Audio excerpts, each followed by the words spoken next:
Welcome to Housing for Huntsvillians, the podcast, a podcast about one couple's quest to eliminate homelessness in Huntsville by August 2026.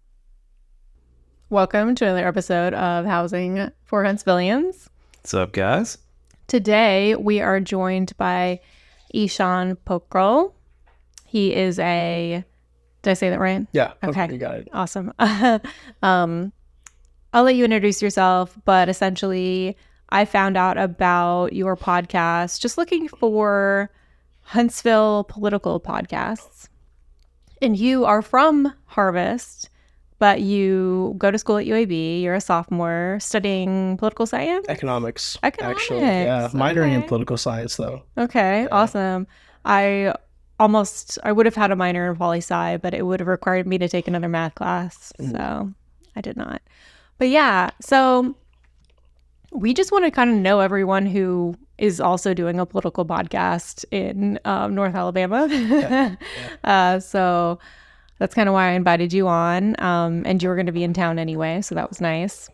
And so yeah, you started PBPolitical, and it's a weekly podcast.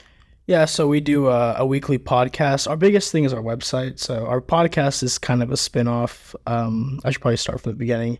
So back in 2020, May 2020, me and my co-founder, Michael Boddicker, shout out to Boddicker, up in DC right now. Our parents, because it was COVID, so we were all at home anyways. We were all just kind of bored. Kind of ended up watching a lot of TV with our families, but our parents kind of somewhat politically interested, but inclined, I guess, but they'd always be just watching Fox News, MSNBC, CNN. You don't really get much out of those channels in the way of content. And also factoring in it was an election year, there's a lot of weird things happening with the Democratic primaries as it was. So it wasn't really a great source for information all around. And me and Boddicker are really electoral nerds. We like looking at electoral maps, like talking about politics. He's had a couple of internships on the Hill. I've been able to do an internship here in Huntsville with our congressman. So we just like stuff like that and histories and other offset of that. So we decided to do our own thing. We were like, hey, we'll make our own presidential forecast, Senate forecast, House Representative forecasts. We'll try to do it in a way that's just looking at polling, looking at data we have, looking at anything that's not biased and partisan. And that's where PBPolitical came out of. PB, I'm going to say this publicly for the first time, just means Pokhrel and Boddicker. Everyone is like, what does PB mean? It's just Pokhrel, Boddicker, political. Made a website, PBPolitical.com. We have longer articles. So we started posting our forecasts and our write-ups for that. Then from there, it's just grown. A lot of my friends around Birmingham, Huntsville, and in other states were like, hey, this is actually kind of cool. Can we start writing? So we've been able to grow. I think we have about 25, 26 contributors right now across the country. And yeah, we have a podcast, typically hosted by me and my other friend Cameron Cummings at Mississippi State right now. Shout out to Cam. But right now it's me and Boddicker doing a little bit of electoral history podcast right now. It's more of our interest. And we're roping Cam in for the current event stuff. So that's where we're at right now. And thank you all again for having me on. Yeah, it's super nice to meet you and get to know you a little bit better. I have listened. I have not checked out the website. I'll have to check that out. That's awesome.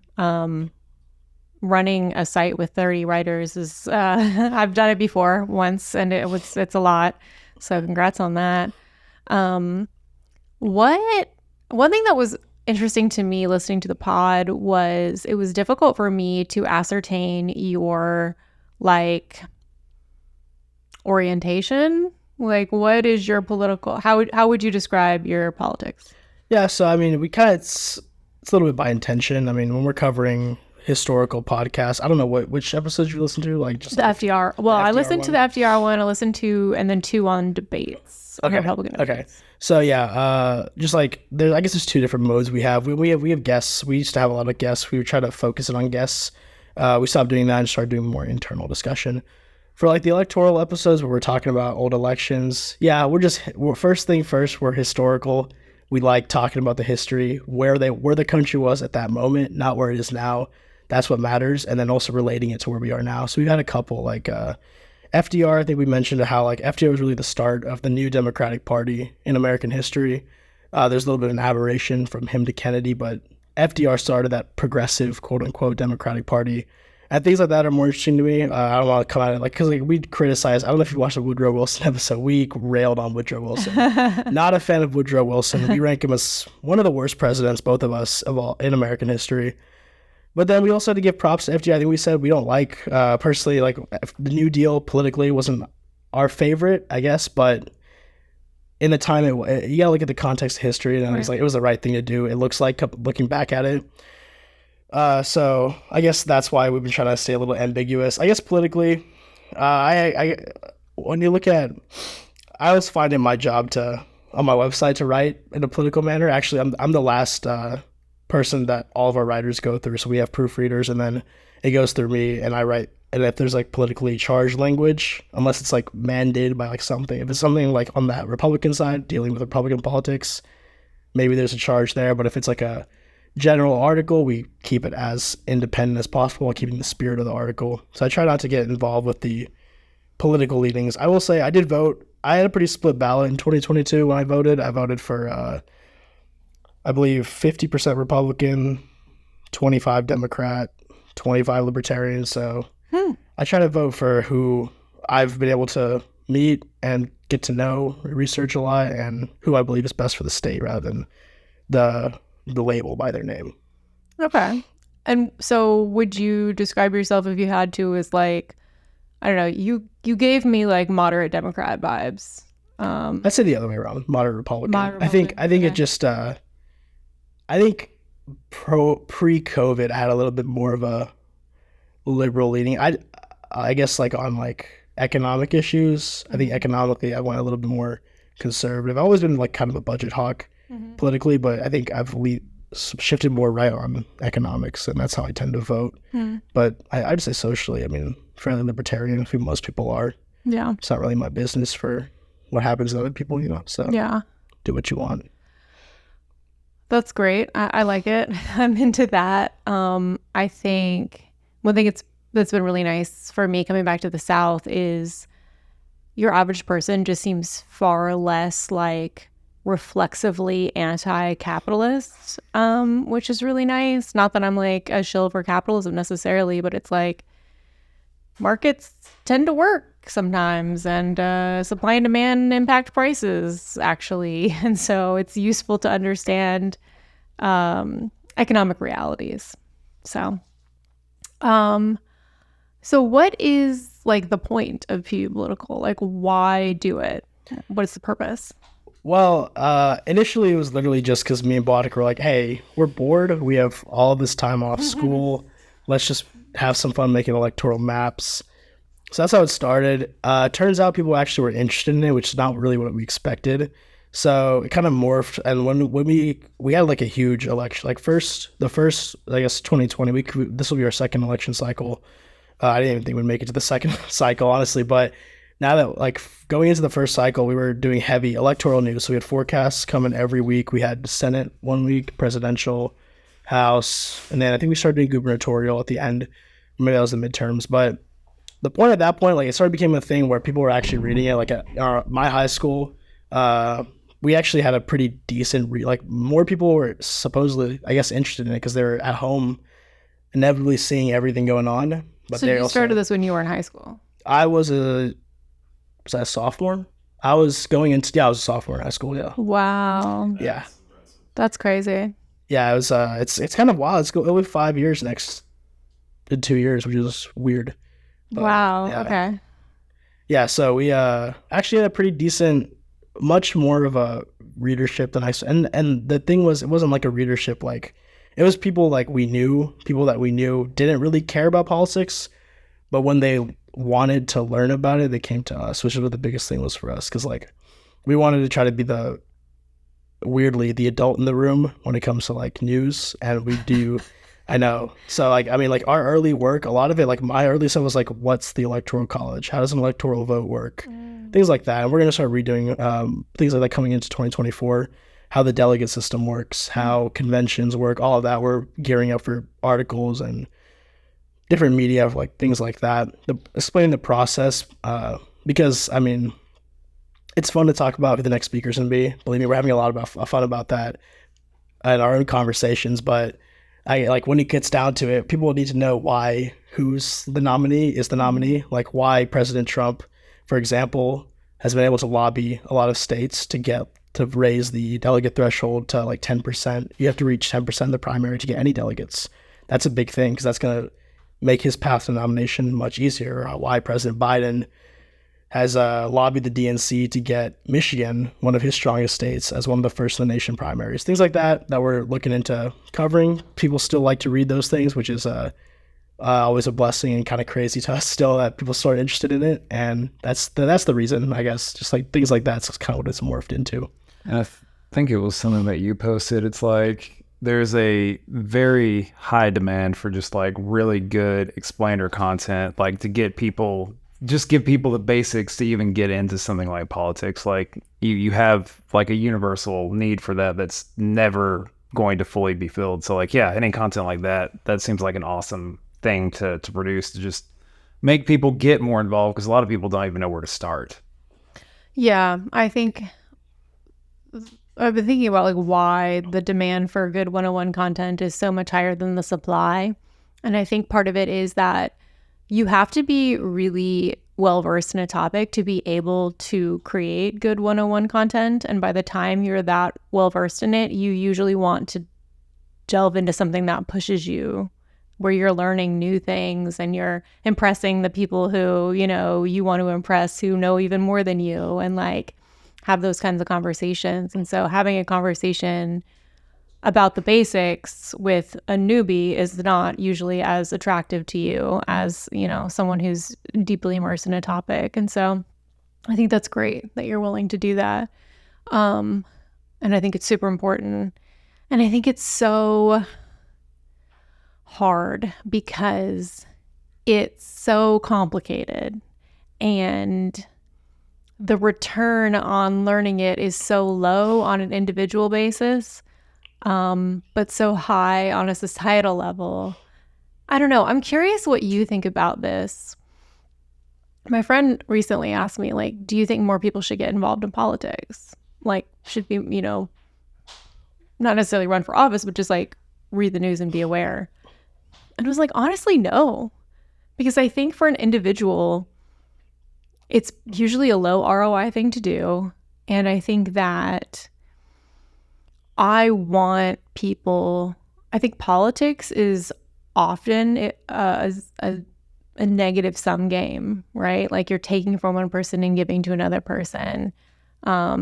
It's often, the majority oppressing the minority, as opposed to, not to be like that libertarian, but like if you're working a job, like you're engaging in a voluntary exchange where like everyone can be better off, and you're usually innovating and like it's cooperative.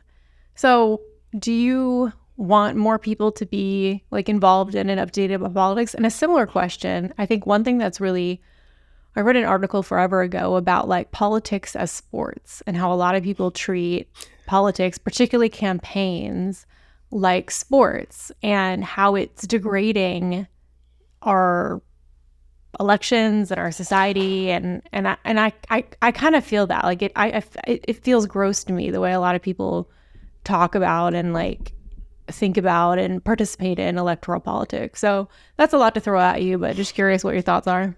Yeah, I think it's absolutely a good thing for people to be knowledgeable of what goes on. Not maybe like, again, like this Speaker of the House stuff. I've had staffers on the Hill, like I had one person tell me that Jesus Christ himself could not win right now, referring to the Speaker election. I've had people saying like a lot of things. The biggest, like the most thing that stuck out to me the most, that, and this isn't really related, this is just something that's like interesting, is that like I've had people say because the Speaker can't be elected, we can't give money to Israel, Ukraine. We can't fund these self-help projects a lot of congressmen want to do. Pork barrel spending is actually making the country safer.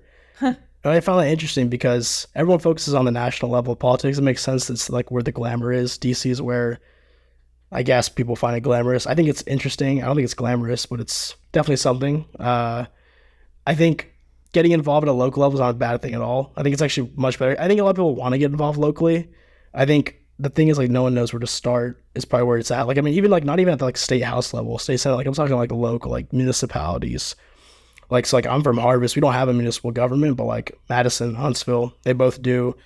Getting involved at a local level, that's where, I mean, I think people know that's where it gets affected. Like your life is affected the most, but I don't think people know how much or how to get into it. So I think that now there's also conversations around how you can revive the civic duty, like through journalism and through different like community events. That's a different conversation. But I think at the base level, I think it is good to have more people involved in like in politics, but maybe not like the politics everyone expects, like the national level.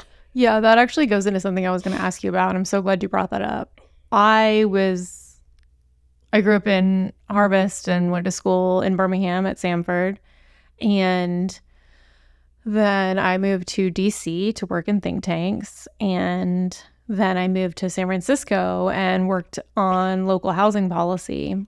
And I got super local pilled in San Francisco. I just was like, this makes way more sense than, writing op-eds about the Speaker of the House. Like, who gives a crap what my opinion on that is? And so the amount of attention I pay to national politics is just like vastly, vastly decreased. And That's probably for the better. Honestly. I think it's totally I think I'm happier. I think I'm more effective. I think there's a higher ROI. Like, yeah, for sure. And so, but you're focused on national. Yeah. So why? Well, I think because it just comes back to like, I guess on a news level, like doing what we do with PBPolitical. I guess I work in local politics. So I don't do the same work. Like my work, I guess, is more local, statewide. But at the media level, I do national because when you think about it, I guess we've had like, since we had a high school readership and then it kind of spread to other high schools, we have kind of a diasporic, if that's even a word, readership. So we have people like, we have writers at Rice University, we have writers in Georgetown, we have writers at Texas A&M, UGA, UAB, Auburn, we're at like USC, we have South California, we have them everywhere. So it's like, and they're bringing in new readers that we can't cater to that. We can probably cater to maybe Birmingham local politics, Huntsville local politics, just looking at where our readership stems from. And I'm the only reporter on the ground in Southside Birmingham covering the Alabama House District 55 special election, which the runoff is on Tuesday, actually, for the primary. I've been the only media figure in the whole race doing that. But like, that just goes back to how little local coverage there is and how little civic engagement there is at a local level. But I think when we have such a diasporic readership, we can't feasibly find out what we should write about, what city we should write about. Like if we want to do LA, we have one writer at USC. We can't really talk about what Karen Bass is doing every day as mayor of LA because we don't have that readership. We can kind of maybe talk about Mayor Tommy Battle announcing his re-election campaign here in Huntsville. Maybe Mayor Woodfin doing what he's doing with like speeding and hopefully new busing, stuff like that, public transit. But it just isn't going to hit the same because at the level we're at, I feel like people my age who tend to be our readers still, maybe a little older, they've come to us for like takes on what they hear about in the news at large, what they hear on TikTok, what they hear on their push notifications from New York Times, whatever, and looking for a level-headed view. So like that's why we try to stay national, because I think that's the broadest viewership. I'd love that to be not the case, but I don't think we just don't have the capacity to write at a local level as of right now, which is unfortunate, but it is what it is. Well, we'll check back. It sounds like some analogs to what you're doing would be like Nate Silver or like Vox. Like, what do you see as your kind of analog? I don't know. I mean, we started kind of modeling ourselves after Cook Political. Cook Political report in DC, okay, or in Virginia, UVA, which actually we've been able to interview Kyle Kondik a couple of times. He's the Sabatos crystal ball, so similar, but Cook Political, Sabatos, they both are kind of inspirations on the electoral side of things. When we branched out, we didn't really have a plan, I'll be honest. We just kind of were like, we're going to keep it going because we had writers and they wanted to do it. We didn't have a plan for like what to do in the off years. We had midterms coverage in 2022, kind of doing election prep now, but in 2021, going into 2022, we were a little like just doing general news. So like articles on Instagram directly to where people would see them, Facebook, Twitter, and then doing like Instagram Reels, TikTok. We're starting doing that more just to get in the face of readers and viewers into a place where like, okay, because they're going to see stuff like this anyways, might as well see stuff that's at least hopefully a little bit better on the content view. But I guess I'd say Sabatos and Cook Political probably our hopes. Like that would be like our best, and maybe Split Ticket, but Split Ticket's really in depth, and we're not at that level. They do good work over there. Okay. I have other questions, but since this is housing for Huntsvillians, I feel like I'm going to try to talk to you about housing. Go for it. What do you think about, do you have any recommendations for like us? We want to solve homelessness. We want to do it through cooperative means. So we want to, first and foremost, get the regulation that makes housing artificially more expensive out of the way. Yeah, how do we do it? I mean, I'm all for less regulation on things like this. I think it's logical. Right. I think I don't know. I mean, honestly, real estate's a big player in Huntsville. Obviously, That's what I keep hearing. I wouldn't have any meaningful, like, I guess it's a local government issue, right? I mean, this is Madison or is this Huntsville? Huntsville. This is Huntsville. Okay. I guess you'd have to go to like, I mean, I know y'all talked about the zoning board last time and like all like the code, like labor codes or building codes and everything, but I think that would be like, I don't know, it's a weird one because homelessness has skyrocketed here. I mean, it was like, it wasn't a thing really. Then again, we didn't have as much development as we do now. When I was growing up here, even like 10 years ago, it was not like this.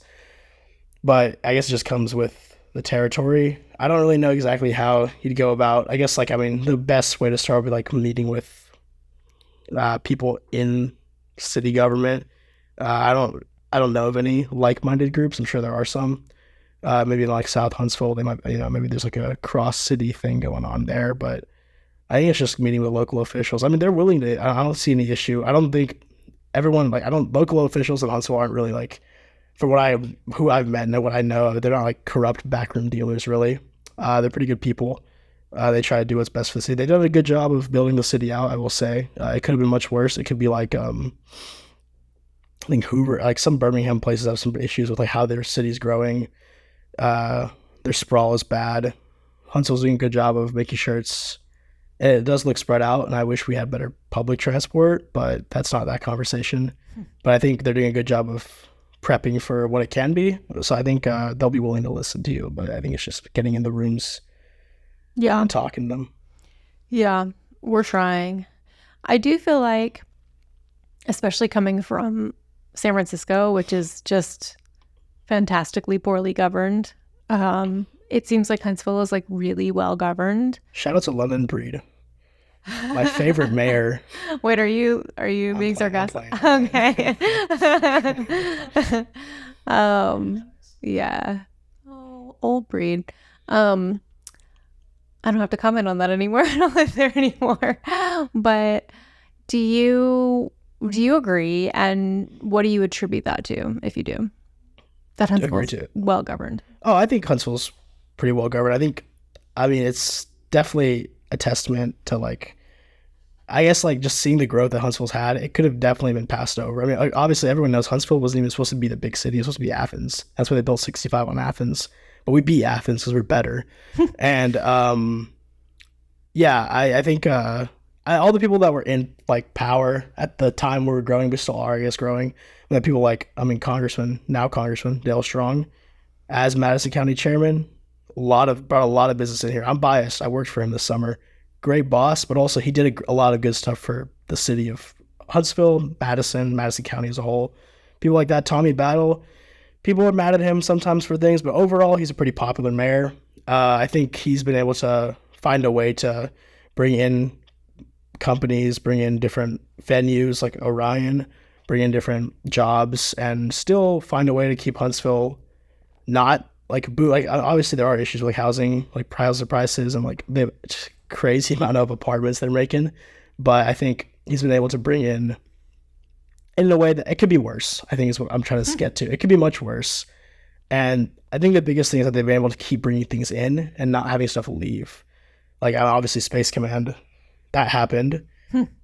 We'll see if it sticks. I mean, I have no idea, but we'll see if that sticks, that decision sticks. But I mean, just the work, especially Congressman Strong, Mayor Battle, a lot of the city council, both side Madison and Huntsville, Mayor Finley, I think they've all been doing a pretty good job. Obviously, there's issues in every government that you can find ways to pick at, but I think overall they did a good job. And I think, I guess Mayor Battle will keep doing a good job because he's not going to lose again. So it's looking good for him. So what is it that has enabled either us to elect them? Not, I mean, I haven't been here. I haven't been back long enough to be part of the us that elected them, but the royal us, I guess, to elect them, or I guess is it a systems thing? Is it an electorate thing? Is it something about the electorate that for electing congressmen, like for electing them, or like what do you mean? Yeah, like you're giving credit to the electeds. Yeah, I'm not saying they don't deserve, but I'm just saying that like what created the conditions in which we could elect and good people and they could do a good job. I think I think it's in a vacuum. I think the best candidate will always win. Obviously, we're talking about in a vacuum. I think you read the Caro series on Lyndon Johnson, right? Yeah. So not always. Not always, but I'm saying like typically, I think you would just like. I mean, and Huntsville wasn't like Huntsville was no like. I mean, I guess like that's a little. Calm down now. Huntsville. I don't think Huntsville was like if it was like Huntsville was never, I guess, failing. Is what I'm saying. Like we weren't like, I guess, like Detroit post 90s where Detroit's went poorly. I don't think Huntsville's had that, which is a good thing. I hope it never happens. But like that meaning like when Mayor Battle got elected, he's always been doing stuff in the public eye for a while. But when he got elected, it wasn't like a desperate Huntsville. And I think that kind of allowed for the best candidate to emerge because it wasn't a condition where it was like despair. Same with Congressman Strong. He's been in elected office since he was like 22. It's kind of crazy. Actually, it's impressive. He's been doing work on the commission, Madison County Commission, and then chairman, and then now congressman since almost over half his life now. It's kind of wild that he can still do it, honestly, with as much vigor as he does. But I think, and like it's just like we haven't had that despair that leads to electing, corruption, leading to poor. Like, I mean, New York's had that. You've seen New York Tammany Hall back then. That was a big part of why New York became New York, because it was a new business. The Industrial Revolution led to new business, led to a lot of people going out of business, but it also led to a new power system. And that's how, and that vacuum was negative, I'd say, because it led to a corrupt like system that came out of it. I think Detroit had a similar problem. San Francisco will probably have that coming up soon, unfortunately. I don't know what your feelings are towards the city of San Francisco, but...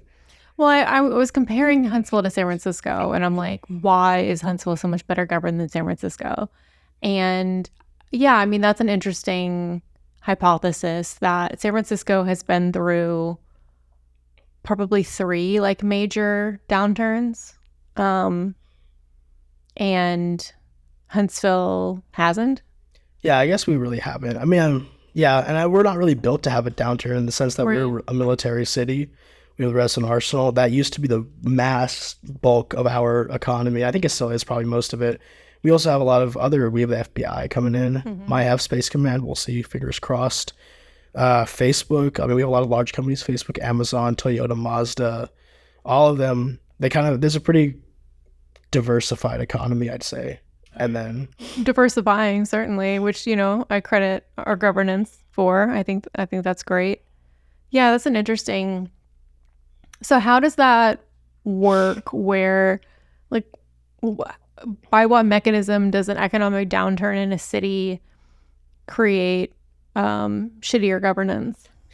I guess it's like just boom and bust cycles, right? So, like, I mean, I guess it's just human condition in the sense that, let's say, like 1906 San Francisco earthquake, I guess, right?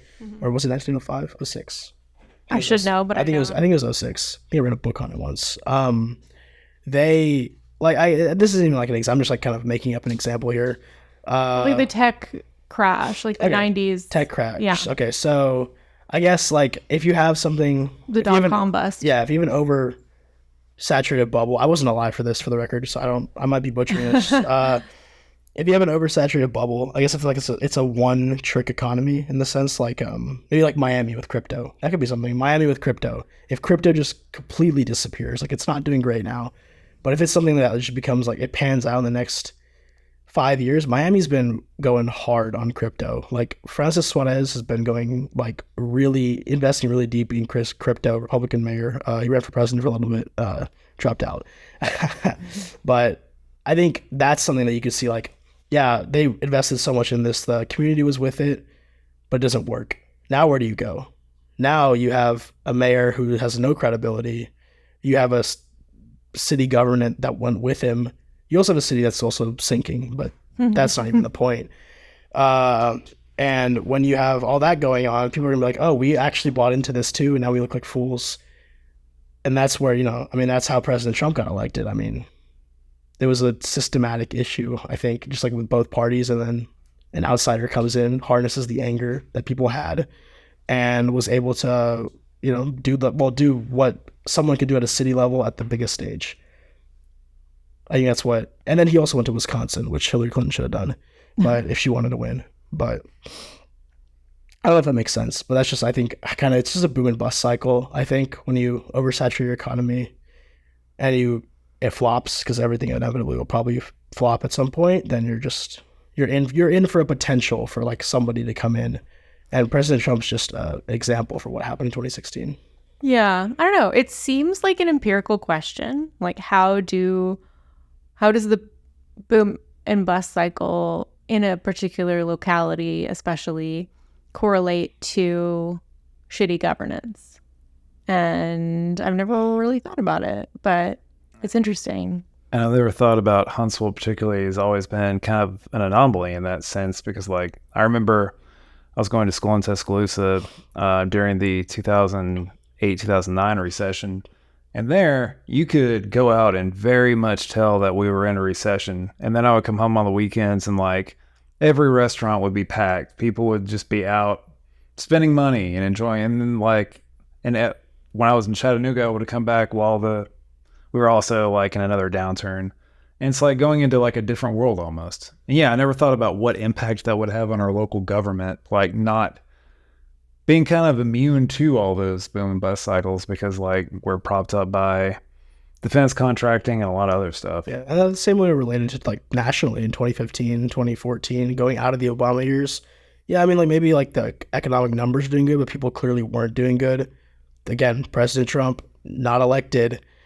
No way he'd been elected anywhere else. He found a way to harness the anger people had and uses one of the best populist campaigns probably of all time, frankly, in presidential history, and was able to just use raw emotion essentially to propel him to the presidency. It's actually like fascinating how he did that. Obama did the same thing in 2008, and Trump just, I mean, obviously didn't beat him in his own game because he couldn't run again, but Trump beat the Democrats at what Obama did, and did it masterfully, because I mean his campaign was dysfunctional as hell and he still won despite that. Pretty big too. Oh yeah, there was a lot of messaging that seemed like it overlapped with like progressive candidate messaging. Just populism. Yeah. Same with like RFK Jr. right now. Populist candidate, has a lot of controversial things. Also a lot of things people agree with. It's just like, it's populism, which is fascinating to me. Populism is super fascinating. Yeah. I think the one thing that I'm thinking of as you're speaking is, I think it was Freddie DeBoer or Noah Smith. No, it was Matt Iglesias, I think, had a post recently about Deaton and Case's deaths of despair research, and how Deaton and Case are making the case that the deaths of despair are associated with economic malaise and Trumpism. And if I understood and remember correctly, Iglesias was saying, but we're seeing populist authoritarian movements across the world disconnected from economic downturns. So, yeah, I'm not sure if the causation is that clear cut. Does Trumpism equate to authoritarianism in that context? I think I remember this, but I don't remember the exact wording, like the verbiage. Well, I think the kind of xenophobic nationalist populism that like Whig populism, I guess, if you know like American like electoral history, like Whig party populism, I guess, kind of, because the Whigs were very nationalistic, and then like but they were still a very populist party, so kind of like that. Yeah, like America First. Like yeah, I mean, I guess I think that's also a boom and bust cycle. Honestly, I think it's all just kind of, I mean, history repeats itself, right? And I'm not saying we're in any, but if it's not correlating, like if the nationalist, populist, regressive candidates that are becoming popular in European countries, like I think Iglesias was saying that was happening separate from the boom and bust cycle for those countries. That'd be interesting. I wonder. I think I feel like it's always connected to econ at some point. Maybe it's not the voters like polling like, why are you choosing whoever the Moroni, whoever the prime minister of Italy is, Meloni, something like that. I think she's a little bit more right wing. I might be wrong, completely off base here, but why are you voting for her? Maybe it's not the first thing you say. Normally, I feel like in America it would be, oh, because he hasn't given me my stimulus check. Oh, because I lost my job, something like that. Right. I think it's still related, but I think it might be like I think it's something to say with like social media too, and like just like mass media. I think you have a lot more candidate literature and propaganda in your face, and I think it makes it easier to rationalize voting for like candidates that you would typically vote for like reasons like the economy, or maybe just like, oh, I like what they say, and I know there's not an issue right now, but if there is, this is who I want. Maybe it's a little bit of like progressive not progressive, preemptive voting for like candidates like this. I don't know. It is interesting. European politics. I like the coalition style they have, I must say. We're gonna have to see that in the House. Seems like the way it's looking. But I think that could be something like that. I don't know what you guys think. That's something I've never like really thought of in that sense, but I think it's fascinating to think of as well. Just because like maybe it's like preemptive with the amount of just the coverage you see of everything political these days. Maybe it's just like, oh, this is the person I want in case of Y or Z or whatever. Yeah, one thing that really struck me, I got to go to Germany, I had a free trip to Germany on the dime of essentially the German equivalent of the Libertarian Party. They have a foundation associated with the party, and they bring over like 4 Democrats, 4 Republicans, and 1 Libertarian. I guess like once a quarter, or they did back in the day. And I got to talk to a firm that did political advertising, and they told us how much they spend per capita on like how much a campaign would spend like per voter, and it was like a tenth of what a candidate in the US would spend for a similar race. I was like, why? It seems like if anything, since the German state is like bigger and more intervenes more in the economy, you would have more of an incentive to spend money on campaigns. And they couldn't tell me why, and I thought that was really interesting. I wonder if it's bloated because of like PACs and stuff too, your super PACs and everything. Yeah, I mean the campaign finance here is a joke, honestly. But I don't know. That is interesting. I think I don't know, European. What's European libertarianism like? Because I know European conservatism is where we're gonna have to be shifting. As like we being like, I guess not that I'm in the Republican Party, but like in the Republican Party, have to be shifting the next couple of years. But where's libertarianism at in Germany? This was a long time ago, and I was trying to think of the differences. I would say they seemed a lot less like, and I think because they don't have such a 2-party monopoly, it's like every kind of like sane person who wants to work within the system is a Republican or a Democrat in the US. versus like I think their party was a lot more Normal. yeah. Yeah. No hate to libertarians. Yes. Right. So that was the main thing. They just seemed a lot less radical and like weird for the sake of weird and fringe.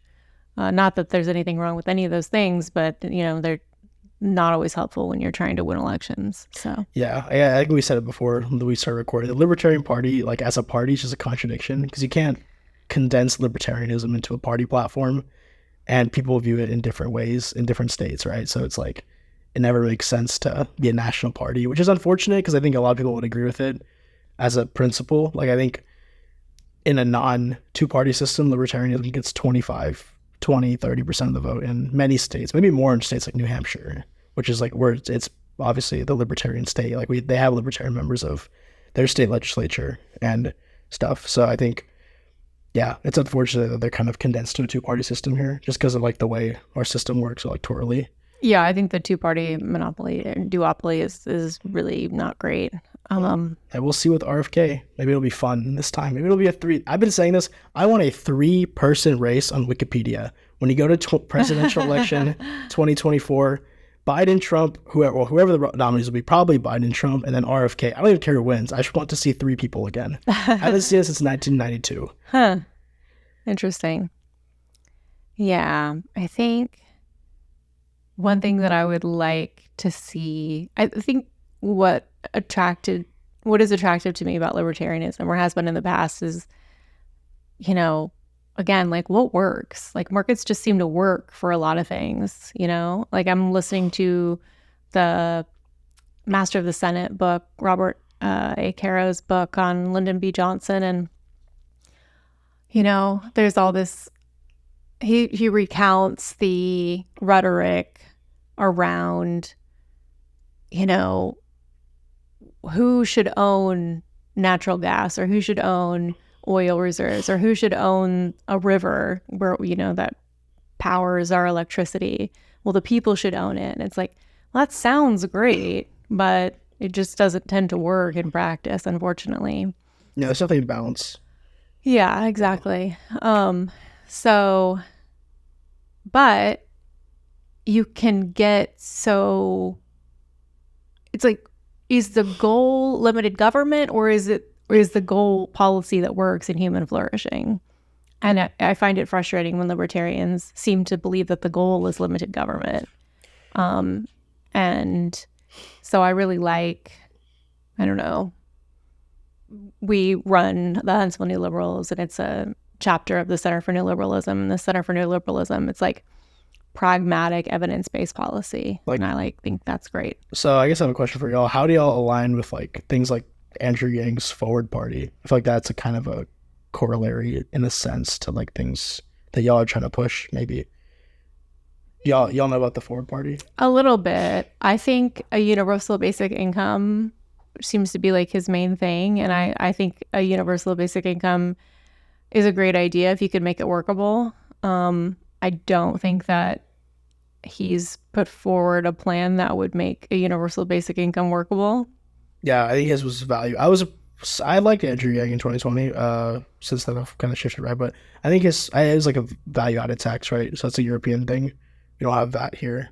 I don't know if it'd work, but I don't know if because they actually abolished all their policy because they kind of merged with some other coalitions. So I think they're more about like things like ranked choice voting, and I don't know if that ties into anything y'all do, but like they're into more like the structural stuff now, I guess, right? Rather than like actually doing policy, which I find interesting. I don't know.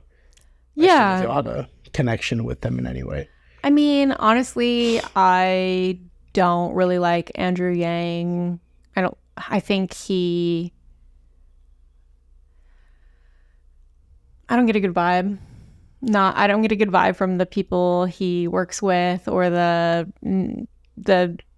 rhetoric that sometimes comes out of that situation. I think like the evidence that ranked choice voting or whatever, he wanted to do some voting thing, and the evidence that it would improve outcomes is pretty slim. And it's like, of all the things that you could do to improve governance, why would you pick something that's doesn't have a lot of. Well, there's other stuff too, I think. That's I'm like sure. that's the big one, I think. So yeah, But that's a fair weird enough, fair big enough. thing. Yeah, some states have it, I believe. So Yeah, they do. yeah, I And don't know. my understanding is it's not made things better. So It is a little complex, I will say. I still can't understand it fully, and I have tried to many times. Same. But hey, my shout out to understanding Andrew is- Yang. We almost got him on our podcast. We were close. That would have been a get. That would have been a get. amazing. Shout out to Andrew Yang. Shout out to Andrew Yang for getting people talking about a UBI. But That is impressive, I will say. He actually kind of made it work too for like 2 months. Yeah, that was wild. Yeah. So do you have any thoughts on like federal housing policy? Man, there's some things I could say, but I can't. Why Unfortunately. not? I don't think I'm allowed to. Never mind. Anyways, I like housing. I don't think should be done federally. I think it should be state based, just like the HUD system.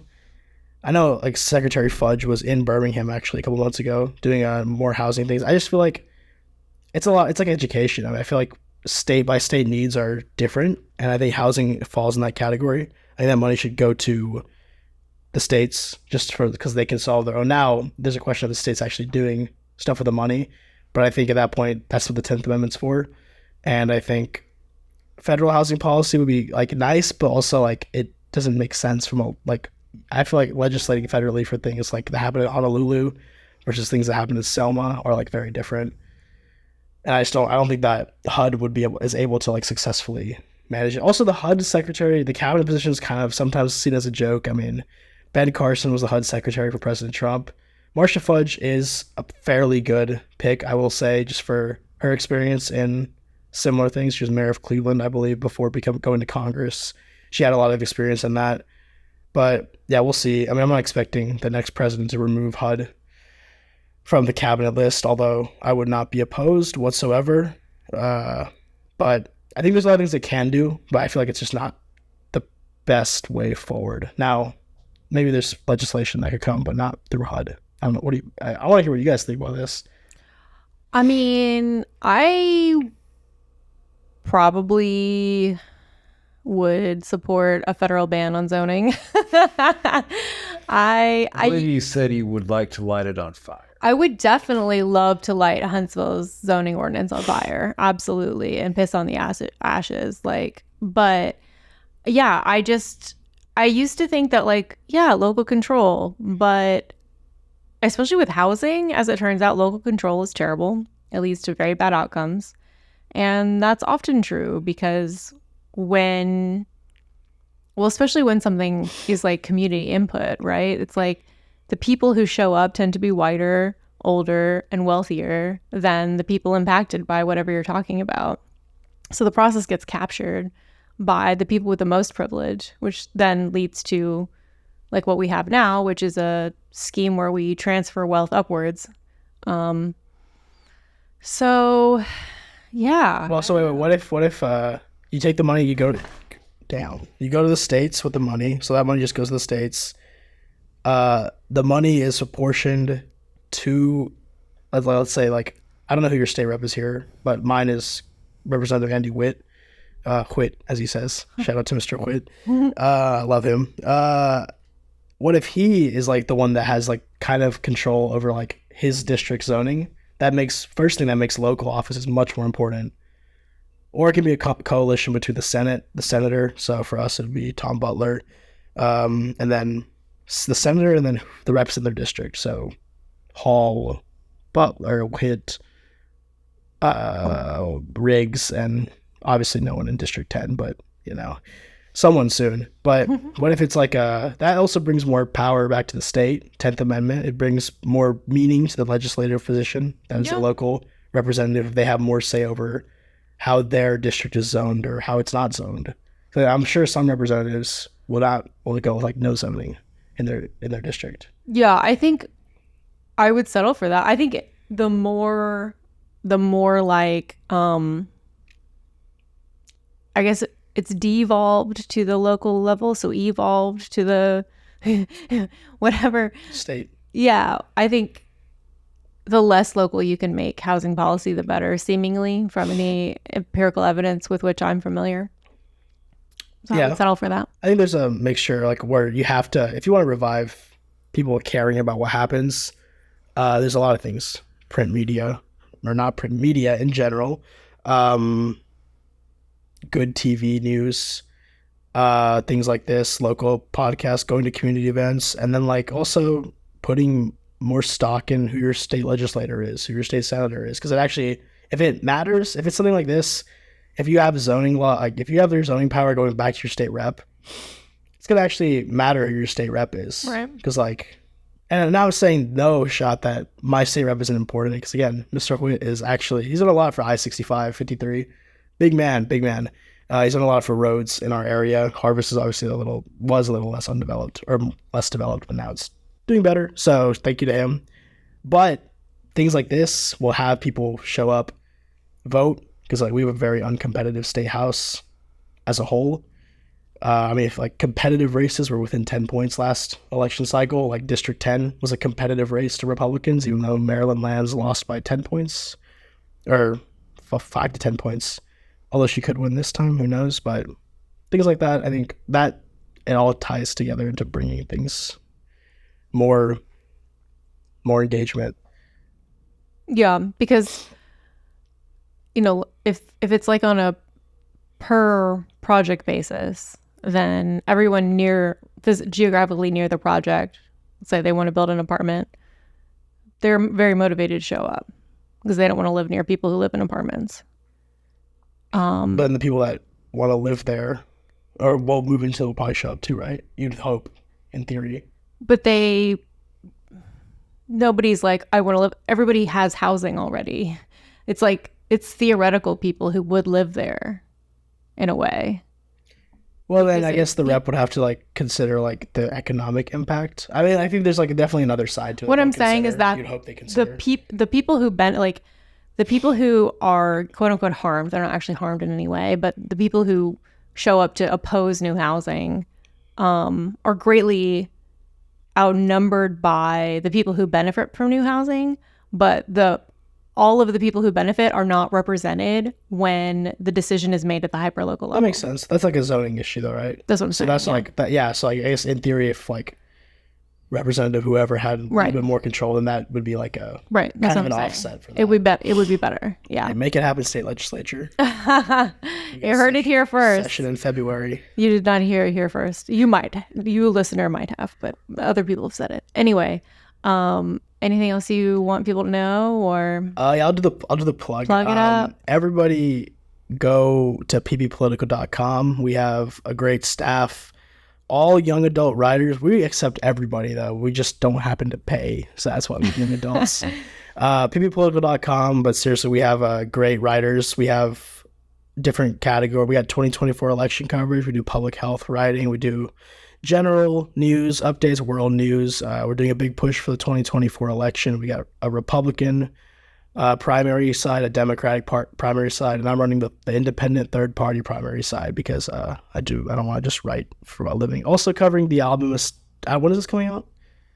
The special election? What is this coming out? This episode? Probably on Wednesday. Okay, so I was covering the District 55 Alabama State House race. You can read all my stuff on that on the website too. And yeah, check out our podcast, PBPolitical Podcast. These lovely people will be on there next week.